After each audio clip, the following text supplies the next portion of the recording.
من خوشبخت هستم که در شهر سنت پترزبورگ در آغوش مثل شما عزیزان، مثل شما مخلصان، مثل شما دوستان قرار دارم.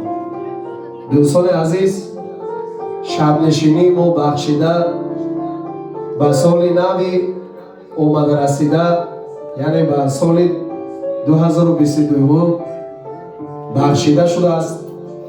و البته من باوری دارم که شما همه پزمان وطن عزیز هستید، پزمان سرود و آهنگ‌های وطنی هستید، پزمان خود انمخیل فضای تاجیکانه هستید و به خود تصمیم گرفتیم که در فدراسیون روسیه انمخیل مخلصای عزیز، دوستای عزیز کمی باشد هم با سرودهای وطنی و تاجیکی کمی باشد هم دل شما را شاد کنیم.